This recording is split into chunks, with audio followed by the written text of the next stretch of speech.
Good evening.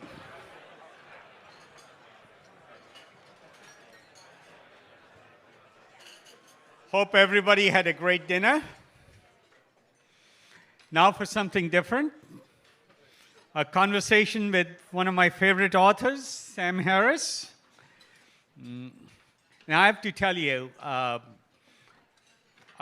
fell in love with your works when I read The End of Faith, because I've been an atheist since age 12, because religion never made rational sense to me. But then, when I read Lying, another one of my favorite books, it really changed my philosophy, and many people here have felt the brunt of my attempt to not lie by being brutally honest, not hypocritically polite. How much responsibility should I take for the brutality? A lot. I've been way direct since I read that book, because I thought it'd be intellectually dishonest to not do that. Anyway, let's start in a different place. I was very intrigued when you picked the title for our conversation, Rethinking the Good Life. So, explain why you picked that title, what you mean by it. Yeah, well, first, excuse me, I seem to be losing my voice having shouted at people in the preceding hours. Thank you for the invitation, Vinod. It's an honor to be here. So I just think this is the central problem of, for anyone who has the free attention to think about it. I mean, we're all incredibly lucky, obviously. And even being as lucky as we are, we continually have to solve this problem of how to navigate in the space of all possible experience so as to live a good life. And if you're living an examined life, if you're in dialogue with smart people, if you're waking up at 4 in the morning and wondering whether you have anything to regret, you're continually refining your answer to that question. What constitutes a good life? And I think I've been surprised to discover that there are two levels at which we have to answer this question, and they strike me as orthogonal to one another in a way that's inconvenient. I think we can answer it personally, psychologically for ourselves, and that we have to do that. And again, it's something that you can do regardless of your level of luck. I mean, I think the human mind is such, and the opportunities for understanding the mechanics of unhappiness and well-being are such that it is in fact possible to be happy with more or less nothing good happening in your life. I mean, the extreme case is you could be happy in a cave. I mean, there are yogis who prove that. I've run that experiment on myself to some degree. In my 20s, I spent about 2 years on silent meditation retreats, which are, it's a very nice cave, but still you're alone in a room. And it's possible to be happy just in the company of your mind, even though we are deeply social creatures and we want much more from life than that. And conversely, it's also possible to be profoundly unhappy even when you have everything, when you're surrounded by people who love you, your career is going fantastically well, you're famous, you're rich, you just open any newspaper or you can think about a few people you might know.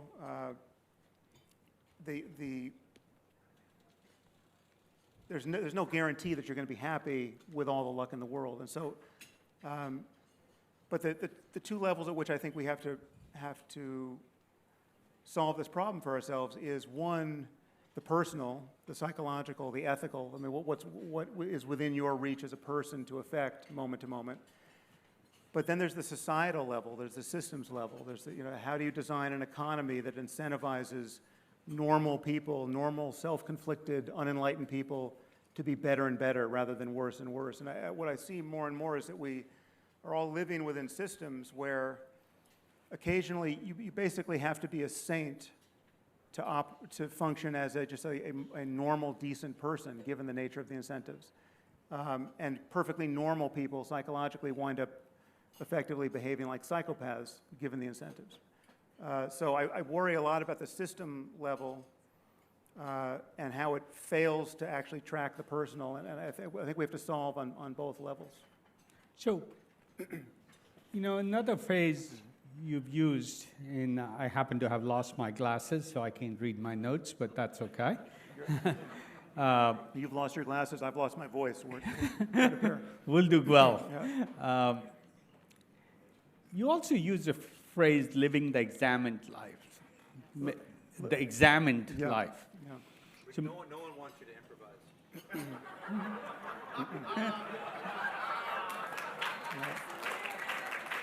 doesn't work for me, Samir. That's good. I'm good. Okay. But talk about what you mean by the examined life. And, it relates to Yeah. the ideas you were just talking about. Yeah, well, this is a phrase that I believe comes to us courtesy of Socrates in some translation. The unexamined life is not worth living.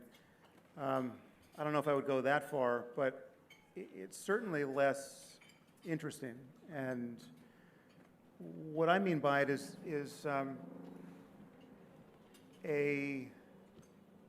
so many, that we have such a wealth of literature, East and West, to inform the conversation on this point. I mean, Stoicism is now very much in vogue as a product of Western philosophy. And there's a lot to teach there. And one of the things you learn from the Stoics, like Marcus Aurelius or Seneca, is to take responsibility for your reactions to life. I mean, there's what happens in the world, there's what other people do. You begin to notice that you can control very little of that, but what you can control, once you become somewhat aware of how you operate, is your reaction to all of that. I mean, no one really makes you angry. In order for you to become angry, you have to do something. And all of our emotionality, our reaction to life, is a kind of, just neurologically this is the case, it's a kind of covert behavior. It's a glandular behavior. It is something you're doing as a nervous system, and you can cease to do it. You can cease. It's something when you see how a classically negative emotion like anger or shame or anxiety arises. You can become sensitive to the mechanics of that. Meditation and mindfulness specifically is something I often recommend as a way of doing that. But you can become sensitive to this process in yourself and notice that it's your entanglement with thought. This automaticity of thinking about the reasons why you should be angry or have every right to be angry, or what you should have said to that person, or what you will say next time. And so it is with any other emotion like anxiety or shame. It's in the layer of thinking without knowing that you're thinking, moment by moment, that that the physiology of the emotion gets kindled. And this is an insight we've had in Western psychology for at least since William James, that the physiology of a negative emotion, like, let's say, anxiety, is more or less indistinguishable from the physiology of an emotion like excitement, right? What is different is the cognitive frame we put around it, the reasons why you're feeling it, your interpretation of it. And it's in that kind of at the level of thinking about it that those interpretations are enforced.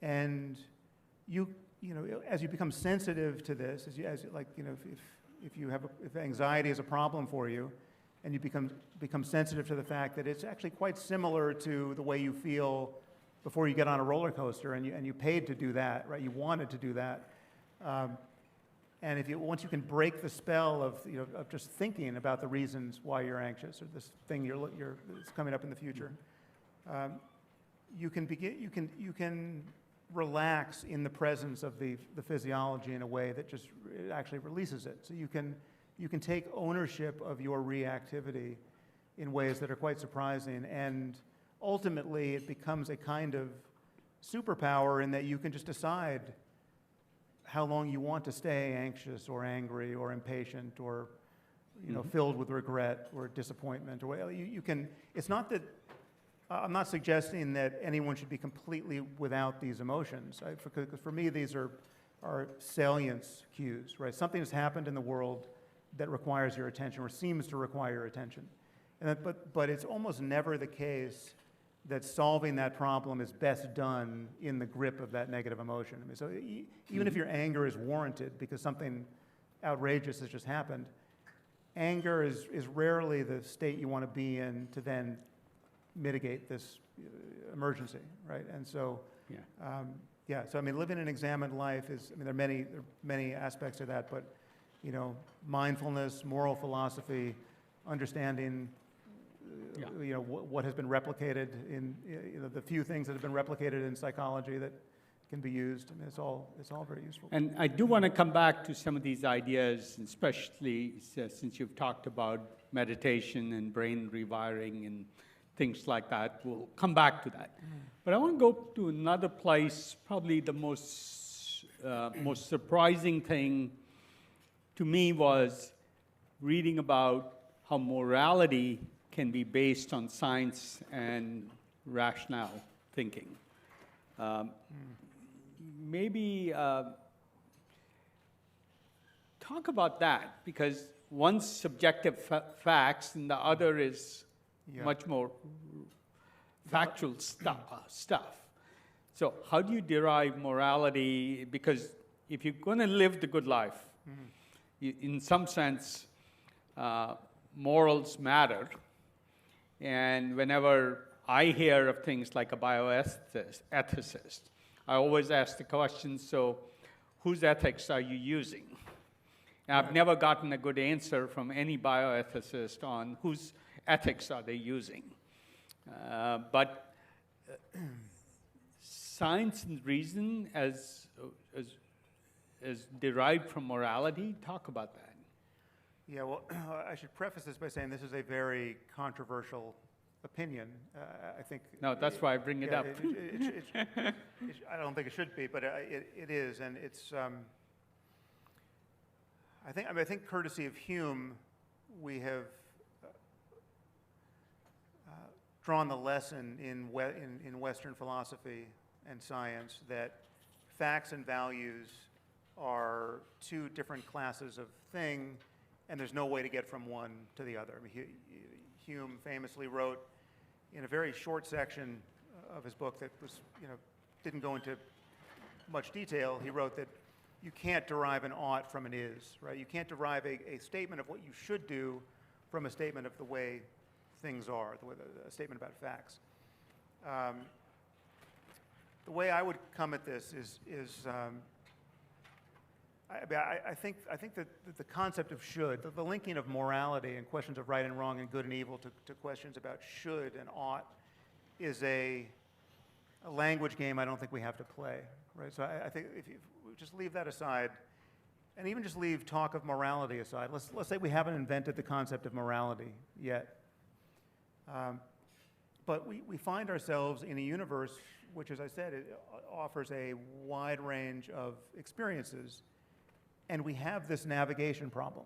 We have this continuous question of what to do next.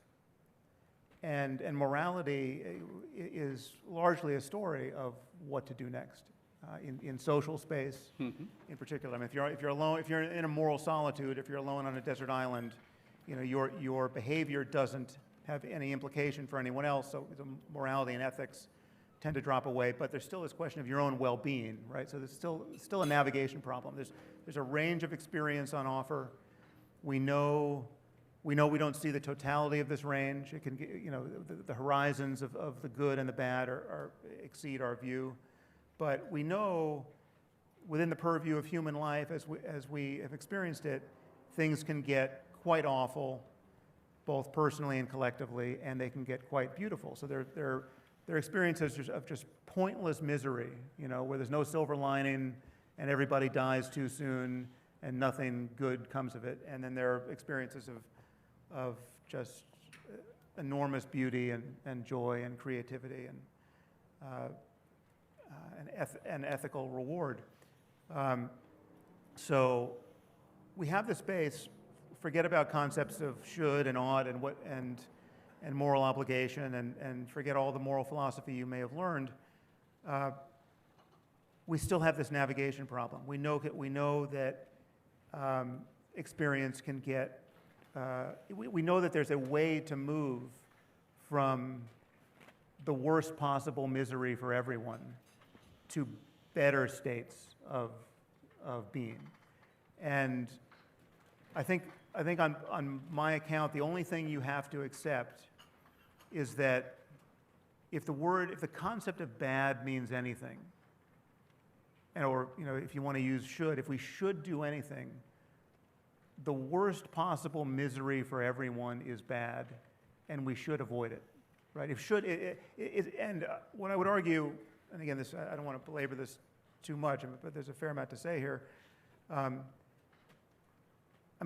would argue there's no place to stand where you could have other priorities. You can't say, well, I would have avoided the worst possible misery for everyone, but I had other priorities, right? I had other interests. So there were other things that were more important. You're just failing to imagine what is entailed in the phrase "the worst possible misery for everyone." So just imagine a universe that is a perfect hell, right? Like every mind that can experience anything is tuned to experience as much possible suffering as it can experience for as long as it can experience it. And again, no silver lining. I would say that the only thing you have to accept is any other state of consciousness is better than that. And if you accept that, then objective morality falls out of that, because then there are right and wrong answers with respect to how to navigate. And the book in which I discuss this is called The Moral Landscape. And what I imagine is a landscape of peaks and valleys where there may be, I'm not saying there's one right answer to every moral question. There may be multiple incompatible peaks, right? There may be a way for beings quite different from ourselves to be very, very happy and creative and live wonderful lives in ways that are totally counterintuitive to us because they're over here on a peak and they have very different minds, that it's all very far away from us and we just can't figure out we have no empathic understanding of what that would be like. But we know, in our case, as social primates, there's a lot we understand about human well-being at every level, and there's a much more we'll understand in generations hence, at every level at which it can be influenced, from the level of genes on up to economic systems. And what I'm saying is that we know now that there are right and wrong answers to how to. But let me challenge that. Go for it. Right? There's right and wrong answers when everybody's worse off. I think the morality question becomes most relevant when the consequences are ambiguous in good for some people, not so good for others. Yeah. It's that ambiguity domain where morality, I think, becomes a real. Well, so that is what I would ask you to distinguish there is between answers in principle and answers in practice.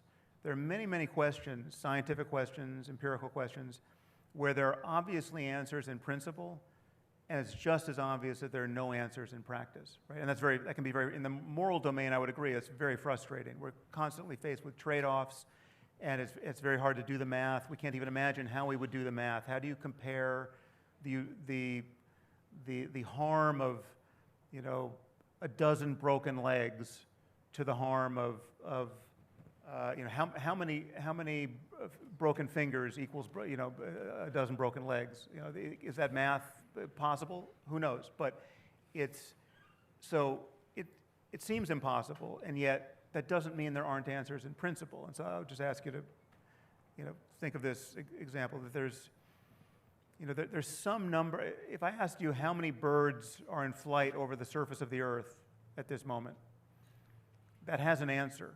Right now, the answer just changed because we just know we're not going to get the data. We don't have access to the data, but there's an integer answer to that question. There are many questions like that, and yet we are living the current consensus in much of philosophy and the relevant sciences of mind is that the domain of values, questions of right and wrong and good and evil, are questions about which we can have no scientific answers in principle, not just practice. And I would argue that that's been quite destabilizing, and it's quite a dark view of the utility of science and the ultimate utility of science, because what it's saying is that we know so little about human well-being, and we will ultimately know so little about human well-being and the well-being of conscious systems generally, that scientific thinking has no relevance to questions of right and wrong and good and evil. One of the things that was most surprising to me in my travels, as a family, we were traveling in Papua New Guinea, in the highlands of Papua New Guinea. And the road was blocked by two warring tribes. And they were in negotiation because somebody from one tribe had killed somebody else. And the specific question they were negotiating that held our little bus up for over an hour or two was how many cows they had to pay in payback, or they would have payback in human lives. Right. It sort of brings the question of morality in real focus, like whose morals and what. I think we can be sure, again, there are many problems that are unsolved for us morally, and many may be just insoluble. But I think we can be sure that when you're negotiating between cows, numbers of cows, and murder, and as though those things are fungible, that's not a peak on the moral landscape, right? Like there are higher places yet to reach, And the problem we have on the topic of morality in intellectual circles is that people interpret diversity of opinion on this topic in ways that they never interpret diversity of opinion on other topics. So the fact that there are diversities, there's a wide diversity of views on questions of physics, say, never convinces any physicist or even anyone adjacent to physics that there are no right answers to physical questions. But on the question of right and wrong and good and evil and moral norms, because we have this diversity of opinion, because the Taliban want to live this way and we find that repugnant, and we want to live this way and they find that repugnant, we basically throw up our hands and say, well, then there's no right answer here. All we have is our preferences. And I just think that's obviously untrue. Again, the moment you admit that the worst possible misery for everyone is bad, because then we have a landscape of possible experience, and then we have right and wrong answers with respect to how to navigate on that landscape. I want to go into another esoteric idea, one on which there's much disagreement, and I personally find most of the discussion pretty academic and unsubstantive, which is the issue of consciousness. And you've talked about how understanding the nature of consciousness might be key to solving other problems in philosophy and science. I'm not sure.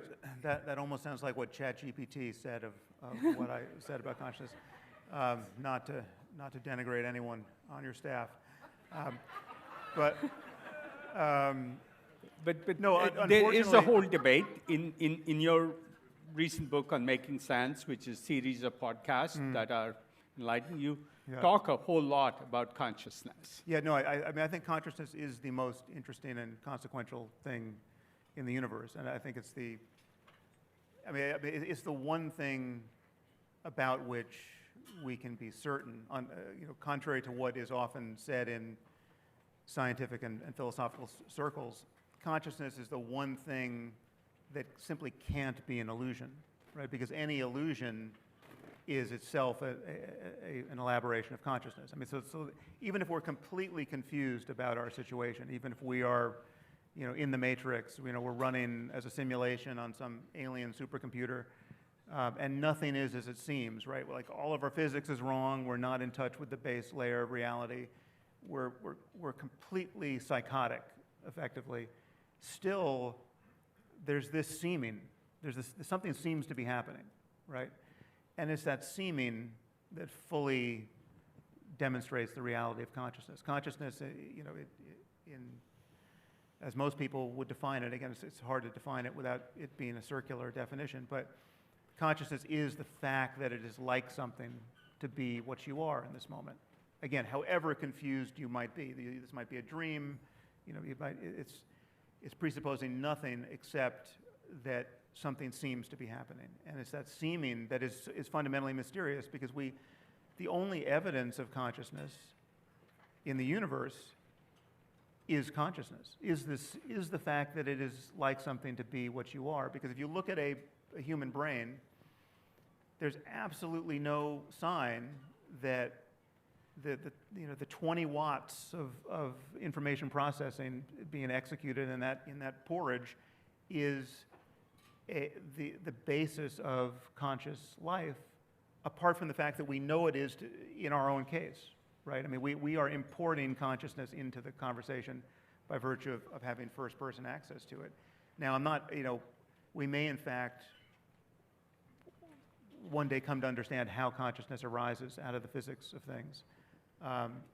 We're not there yet. I mean, there are people who have ideas about that, but I mean, it's been called the hard problem of consciousness for a reason. I'm sorry, I would look over there, but every time I turn my head, I lose the mic. So,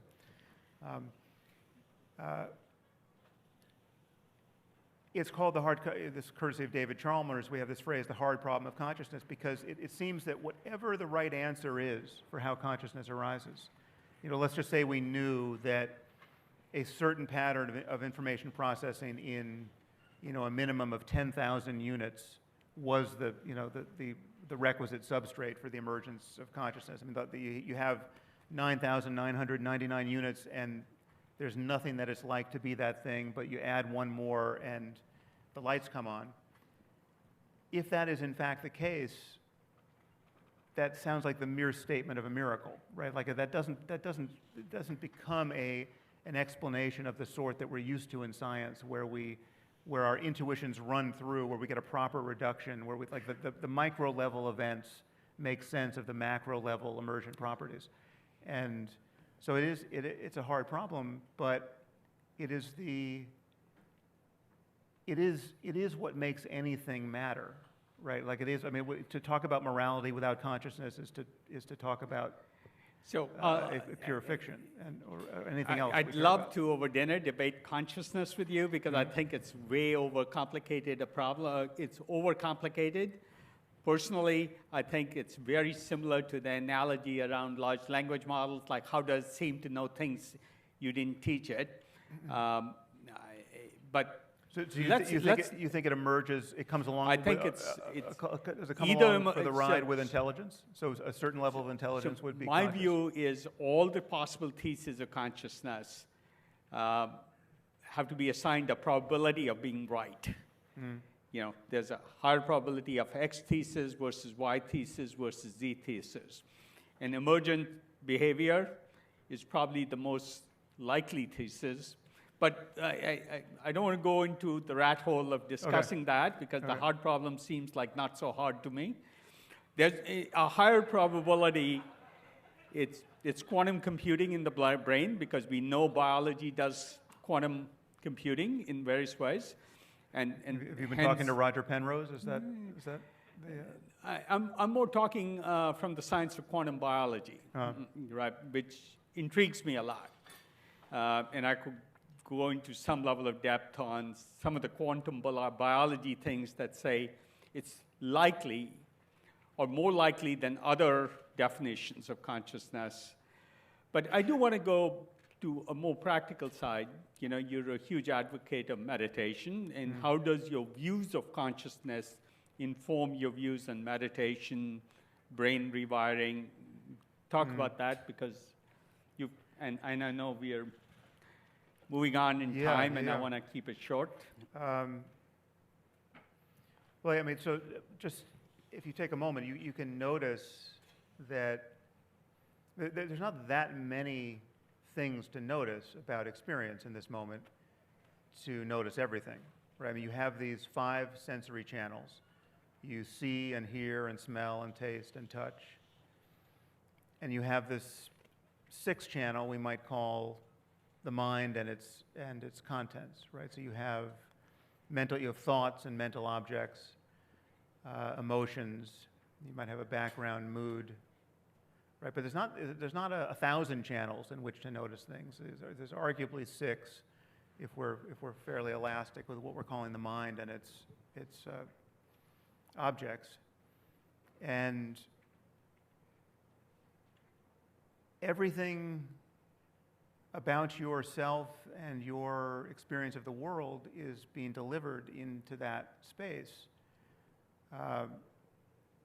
And meditation, I mean, there are many practices that go by the name of meditation, and some of them have a slightly different logic, but I think that the meditation that's most interesting is simply to become aware, and I would call this mindfulness in its various guises. It's simply to become aware of what you notice in each moment. Right? Everything, you're already noticing things, right? Everything is happening all by itself. You don't have to get behind yourself and push here. Like you can hear the sound of my voice. You see this display of color and shadow that's your visual field. You can feel your body resting in space. You feel the pull of gravity. You feel the feelings of pressure and temperature and movement. Right, so that's the entire theater of your conscious mind in this moment. Now again, how that relates to information processing in your brain is an open question.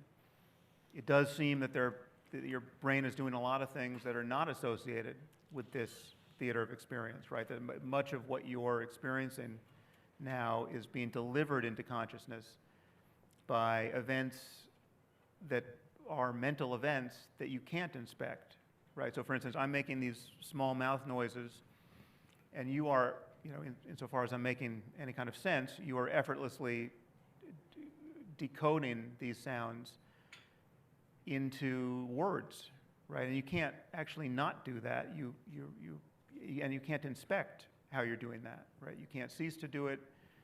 You notice when I depart from normal English grammar, as happens on occasion, and you notice when I follow the rules of English grammar, and you don't necessarily even know these rules consciously, right? You're like there's something happening in the background arguably in the dark, that is producing what you in fact can be conscious of. But meditation is just a clear awareness of everything that is arising in consciousness: sights, sounds, sensations, emotions, and even thoughts themselves in each moment. And here's the crucial difference between meditation and everything else is with respect to this variable of thought, because what's mostly happening for most people most of the time is that they're thinking without knowing that they're thinking, right? You're having a conversation with yourself, and that conversation, that flow of discursivity, it's not noticed as an appearance in consciousness. In fact, it feels like a self. It feels like me. Like, so if I say something that doesn't track with your intuitions, the voice in your head says, well, what does that mean, right? Well, and that voice, it's a kind of covert speech. It feels like me. It feels like I. It feels like a subject. It feels like there's a thinker in addition to the flow of thought.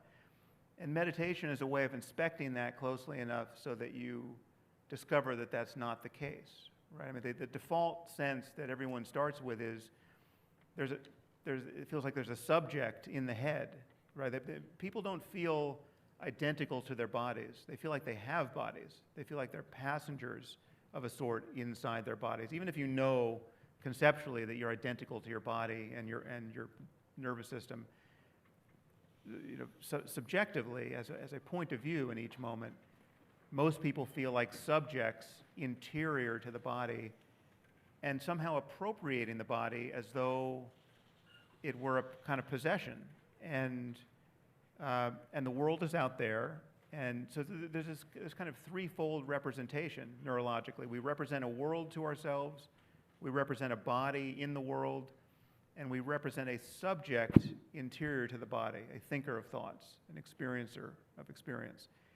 And that final position is what's, when I tell you how to meditate, that's where you start. And so you might close your eyes, and I might say pay attention to the breath as a first object. And so you pay attention to the breath and maybe sounds. And then the moment you get lost in thought, you notice you're thinking, you come back to the breath.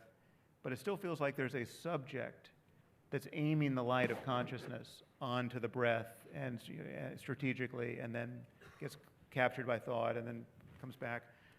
And that dualistic point of view of subject-object attention can be inspected, and it breaks down. It's a false view, and because there really is just experience subjectively. It's not that you're on the edge of experience, appropriating it from outside. You're not in the center of it, having it. No, all of it, the sense that there's this center, the sense that there's an I in the center of your life, navigating your life subjectively, is itself an experience, right? So there is just this totality of experience that can be recognized. And so ultimately, meditation is the tool by which you would do that, and then you just enjoy that experience as meditation. Given your neuroscience background, do you believe you're really rewiring the brain? And in coming full circle, does that help you live a good life or a better life? Yeah, it does, because as a friend and colleague put it, at minimum, it helps you be less of an asshole more of the time.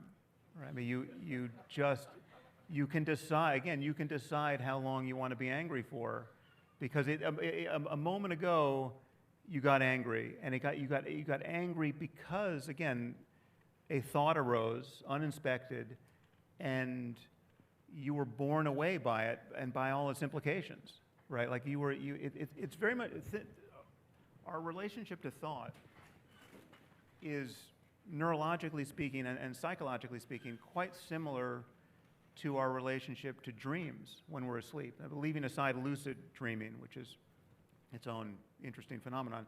But a normal dream is, you've gone to sleep, you're safely in your bed, and then you start having a completely different experience, and you're doing so little reality testing that you accept it as your new station in life, right? So like you're in your bed in Menlo Park or wherever, and then a moment later, subjectively speaking, you are in a war zone somewhere, being chased by a maniac, and you have so little purchase on the reality of your life that you're completely unsurprised by the transformation of everything, right?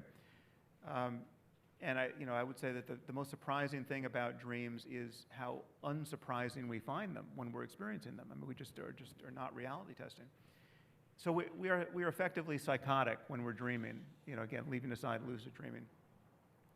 There's some aspect to that happening all the time when we're thinking in normal ways, right? When you're thinking, when you're replaying a conversation you had with somebody, and it's making you angry, and you're just driving your car, you're alone in your car, and you're replaying that conversation, and you're getting angry, and now you're in your head, you're talking to someone who isn't there, right? There is a touch of psychosis there. I mean, it's completely normal. Everyone in this room and everyone you've ever met has done this. And the bright line for us socially that divides normal, unhappiness from frank psychosis is, most of the time we know enough to just keep our mouths shut, right? We're not externalizing this inner conversation, but we're having this conversation nonetheless, and it's going uninspected almost all the time. And we're the mere hostages of whatever we're talking about in the silence of our own minds. And meditation is one way to break that spell and realize just how much unnecessary misery is being manufactured that way. And again, it's not about never feeling fear again or anger again or shame again, but it's a matter of punctuating these experiences with moments of clear relief. I mean, you can wake up from the dream, even if you're going to fall back asleep again and be deluded again, in the next moment or a minute from now. Those moments of freedom really matter. I mean, they give you degrees of freedom with respect to behavior that otherwise wouldn't exist. I mean, until you learn this skill, you're going to be angry for as long as you're going to be angry. You're completely at the whim of that emotion. You're going to say all of the life-deranging things you're going to say or not, or tweet all of the life-deranging things you're going to tweet or not, while in the grip of that emotion. And so it is with every other negative emotion. And so it really is. I mean, it's an enormously valuable thing to learn. So that leads to and time is moving on, so I want to make this my final question to you. You've talked about free will, and related to this concept of the illusion of self, and to most entrepreneurs here, the concept of the self-made person. I think your thoughts are pretty interesting. I'd love, as final gift here, have people hear your thoughts on that. Yeah, well, a couple of related concepts. Yeah, well, this is a nice intersection of many of the threads we've been exploring, because it captures the insight into selflessness and many of its ethical and societal implications. I think that if you pay attention, again, meditation is simply a mode of paying attention to what it's like to be you moment to moment. I think you'll see that everything is simply happening, including your thoughts and impulses and desires and intentions and your counter impulses and counter thoughts, and so your desire to go on a diet, your sense of willpower to stay on the diet, the countervailing desire to have dessert that you then overcome with yet more willpower. All of this is simply, you are in your corner of the universe. That's simply what's happening, right? It's not, you don't have any magic stuff that is other than what the universe is doing. So all of that's totally compatible with determinism, or determinism plus some dash of randomness, but still neither determinism or randomness gives you what most people mean by free will. I mean, what most people mean by free will is widely denigrated within philosophy now as libertarian free will. And many philosophers will offer you another version of free will that purports to be something worth wanting, but it's not the libertarian free will people think they have. What most people think they have is, if you could rewind the movie of your life in this moment and return your brain and the world to precisely the state it was in minutes ago or hours ago or days ago, that movie could play out differently. You could do something different. You could say something different. You could feel something different. There's no evidence that's the case. And I would argue, and again, this is a longer argument, but I would argue that there's no description of how causes could arise in this universe that makes sense of that intuition. So if you rewound the universe to the way it was a moment ago, I'm going to speak this sentence exactly as is 1 trillion times in a row. I mean, you rerun that experiment again and again and again, and if things change due to randomness, that's still not what anyone means by free will, right? So I would argue that our experience is totally compatible with determinism. And if you take the larger implications of this, first of all, let me just say that many people find that punchline depressing. They think that psychologically that would be an unhappy state. To live from that place would be unhappy, but on the contrary, it's enormously freeing to feel that way, and it's possible to feel that way. And it becomes a kind of wellspring for compassion, because there are a lot of things that don't make sense when you view other people from this, and yourself from this point of view. And shame and hatred don't make a lot of sense, and yet, again, and there's a larger argument here philosophically, and yet, as if by magic, love and gratitude do make a lot of sense, and compassion make a lot of sense. through this frame. So what would you say to all the entrepreneurs who But feel so- like so- they're yeah, so let me- self-made? So the connection to the notion of the self-made man or woman is that, I mean, even if you don't accept anything I just said, or even if you don't count its possibility, it should be obvious that no one in this room picked their parents. No one in this room, therefore, is responsible for their genes or any of the genetic contributions to who they are and what our capacities are in this moment. No one is responsible for the fact that they weren't born in Syria in the middle of a civil war, right? No one gets credit for having been born at this moment in history in a stable society, right? None of us are in control of the environmental influences that have played upon our nervous system since the moment we were born and sculpted our brain and biology into its present state, right? You can't take responsibility for any of this.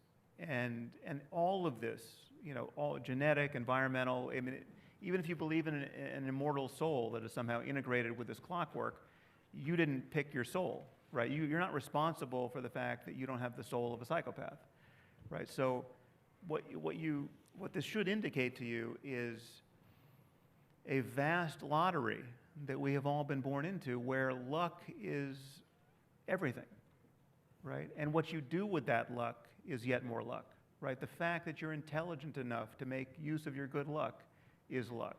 The fact that you have a capacity for grit and resilience, or don't, and then you do, and then you don't, and then you do, all of that is luck, right? The fact that you meet someone who performs an intervention on you and gives you good advice, and that matters to you and you can make use of it, all of that is luck. No one here can account for the fact that they weren't born with brain damage, right? No one, and yet there's someone being born with brain damage right now, right? So the question is, what do we do? So the biggest ethical question for us collectively, not personally, but I think collectively, especially us. I mean, if you're in this room, whatever your hardships in life, you're an extraordinarily lucky person, and you're surrounded by lucky people. The ethical question is, how do we spread the luck around? Right? I mean, how do we cancel some of the most galling disparities in luck, both locally and globally? And how do we build a civilization that does that more and more effortlessly, right? And to come back to where we started, how do we build systems of incentives where mediocre people like ourselves don't even have to think about this because the incentives are just so good and the system is so streamlined and it's so rationally designed that in prosecuting our ordinary selfishness, we are spreading good luck around, right? And engineering a tide that raises all the possible boats that can be raised. That's a whole new topic, Yeah. but I do want to finish up. I'll take just a couple of questions. Maybe start on this side and then go to that side. Anybody with a question, raise your hand.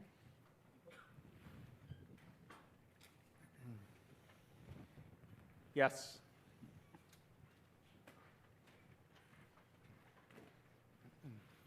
You allude to engineering almost some kind of incentive system that I presume is very different than our current capitalistic system here, that promotes the types of incentives to spread luck and create more equality in the world.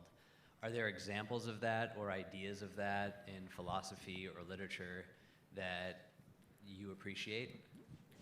Sorry, did you ask about an economic system? Did you as a counterpoint? An economic to, system okay. or other type of incentive system, whatever you're alluding to. Yeah, so I'm agnostic as to, I mean, I think capitalism is the best we've got. I mean, first, I'm not an economist, so, my understanding of all of the alternatives here is not as deep as it should be. But I think there are obvious, negative externalities that capitalism, as we have it currently implemented, just doesn't correct for. So we have to, the market is not solving all the problems we want to solve, and there are things that it clearly can't see that we want to correct for. So but I'm certainly default a capitalist and hoping we can just refine it so that it gets better and better. I think there are, there are cartoon cases where, the incentives get so bad that you can see this, you can see the problem in a crystalline form, right? So like, the best example for me is something like a maximum security prison, right? Like if we were all thrown into a, Folsom or some other prison now, we would find it almost impossible to be good people, right? Because the incentives are such, the institution is such, that it's like, as far as I understand, you basically have to join a gang based on the color of your skin, whether you want to be a racist or not. Everyone's going to victimize you unless you're aligned with the gang that is of the appropriate skin color, right? So let's just say that cartoon version of a maximum security prison is true, right? That's a situation in which even if you don't have a racist bone in your body, you have to function as a racist. Otherwise, you're going to, be as miserable as you can possibly be in that circumstance. We want to notice throughout our society and throughout our institutions where we have incentives that are making it hard to be good and where you really have to be some kind of moral hero to be good. And we want to figure out how to flip those, and we want to make it very easy for selfish people to be good. And so part of that is just articulating. Do you have examples of that? Like, do you have the inverse of the bad scenario? Sorry, I didn't get... The inverse of that horrible scenario where the incentives are all wrong. Do you have an example of one where it's really great? Well, I just think, take... so much in our society is mediated by status concerns, right? And norms around status. And so the place where we are kind of effortlessly attracted is to figure out how to play the status game. We're all trying to figure out how to play the best status game we can get access to and figure out how to thrive in that context. And so insofar as we can leverage status concerns to doing good in the world and helping people and being more and more compassionate, and really caring about the consequences of our actions, right? And we obviously there have been efforts to do that, and there's philanthropy, there's effective altruism, there's cynical takes on those kinds of efforts for this very reason. But I just think that there's a lot of room for innovation in linking human desire to systems that gratify it in ways that actually just do good. To take a very basic case, it's like, the advent of electric cars. What Elon managed to do with Tesla is build a car that wasn't some kind of punishment car. It was a car you actually wanted, right? And it's an electric car. Now, there's supply chain issues with batteries, and we know that nothing's perfect, but that was a case of not telling people to take their medicine so as to promote the adoption of this technology. It was leveraging human desire and cool factor in a direction that we think is still worth going, right? And so there are many examples of that sort of thing where you can take the friction out if you just figure out how to give people what they want under a new framing, or make them want new things because different ideas are attached to those things. Sam, last question there. Thank you. So first of all, I'll acknowledge I am a very lucky person, and I'm very lucky to be here. And you mentioned that the ethical question is how you spread that luck around. So I feel like I have an ethical obligation to use that luck to solve big problems. Now, there's the flip side of the ethics, right? Or the ethical question is, we're dealing with some very powerful technologies in this room too. Fusion energy, artificial intelligence, quantum computing.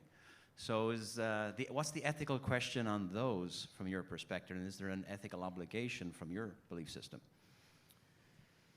Yeah, well, I think my thoughts here will not surprise you. I think we have more responsibility than probably anyone in human history to see that the future is better than the past, right? I mean, we have, because we have more leverage, right? And it's really not that many people that have this amount of leverage. I mean, like, it's almost like, what, there's maybe 5,000 or 10,000 people on Earth right now who, if they change their minds about something fundamental, that fundamental thing would change, right? It's like, it's not, we don't need 8 billion people to change their minds all at once.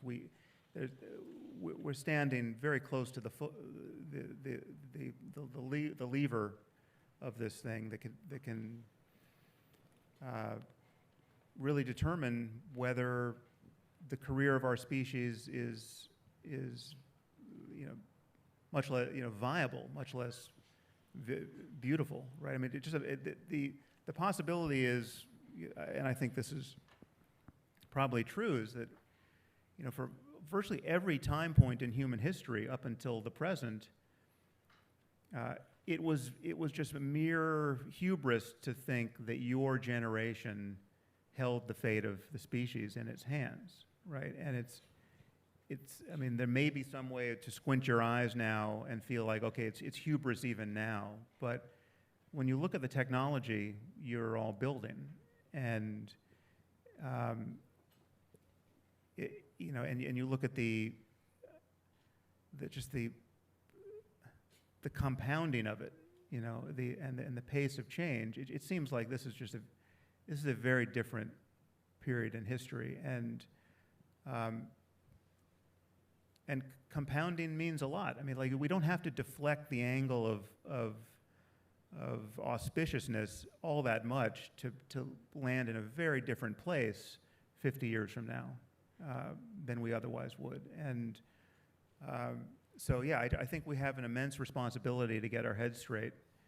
And with respect to things like AI, I think I'm concerned that the incentives are such that we can't quite get our heads screwed on straight here. I mean, we have something like an arms race and a gold rush, braided together, speaking, even locally, but certainly globally.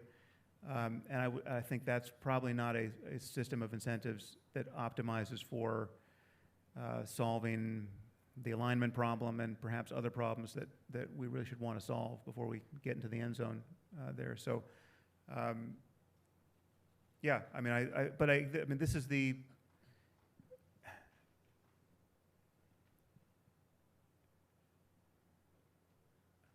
I mean, this could have been said of every prior generation too, but it seems just much more pressing now that it really rests with us to decide whether this next century is some